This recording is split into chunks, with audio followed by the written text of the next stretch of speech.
everyone, my name is Amanda and today I have a very exciting video to share with you guys because today I will be talking about what I look for when I read a novel and why I enjoy that or not enjoy that particular novel. Before we jump in, I just wanted to do a little cheeky promotion of my new blog, which is a lifestyle slash literature slash fitness slash everything blog. And I will leave a link to it everywhere where you will be able to see it, so don't worry, you won't miss it.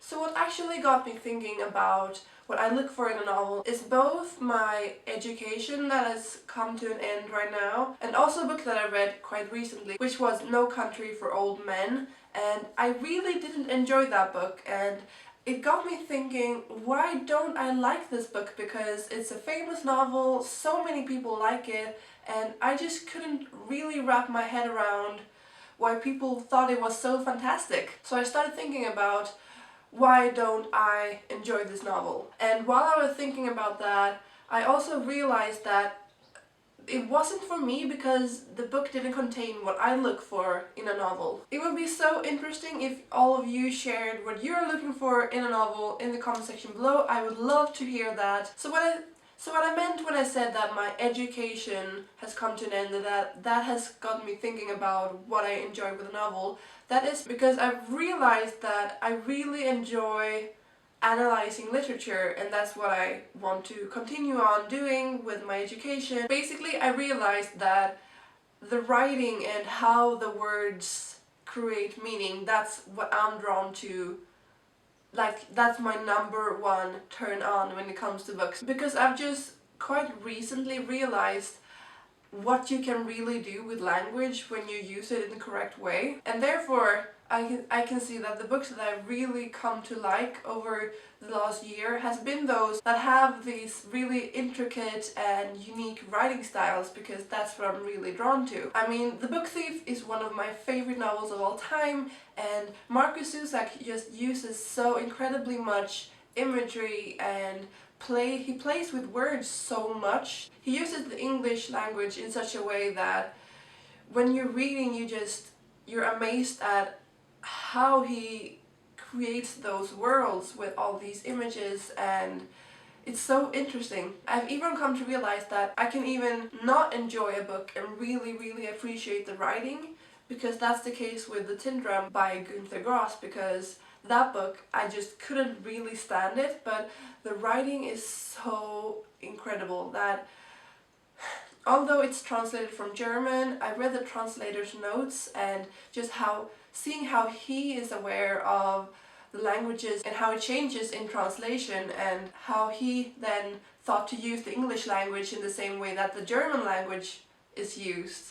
And it's so interesting to me, and that's one of the things that I really look for in a novel, and that makes me really enjoy it. Another thing that I'm really drawn to when it comes to novels in particular is the world building, and that comes back to the imagery and how they use the language, but it's also very much about how they create this world that the novel is set in. I mean, it doesn't even have to be fantasy or paranormal or anything like that, because just creating a realistic world for your characters to live in makes the novel so much more interesting, in my opinion. Because in a novel everything just works together, and if you have the characters, they work best in their own environment, and the environment creates the characters in a way, and how they work together is just so important to me when it comes to how I will enjoy a novel. And the final thing that I want to touch upon is, of course, the characters. The story doesn't have to have a really interesting plot, it doesn't have to have a lot of action, but if you have these characters that are nuanced and interesting, then there is always something to grasp onto as a reader. If you have a lot of action but you follow these flat, boring characters, the novel won't be that interesting, because if you don't come to care about the characters, you don't really come to care about what happens to them either, and then the actual action also becomes quite insignificant. So what I'm trying to say is that everything kind of works together, and it's all really closely knit together by the writing style. That's what I'm really looking for when I'm reading a novel. That is that complex, interwoven perfectness between the characters, the world building, and the writing style. But that was just a short little sweet rambling video about what I look for in a novel. I would love to know what you are looking for when you're reading a novel. What makes you really, really enjoy that novel? Please tell me in the comment section below. Don't forget to subscribe if you like my content, and just have a great day. Bye!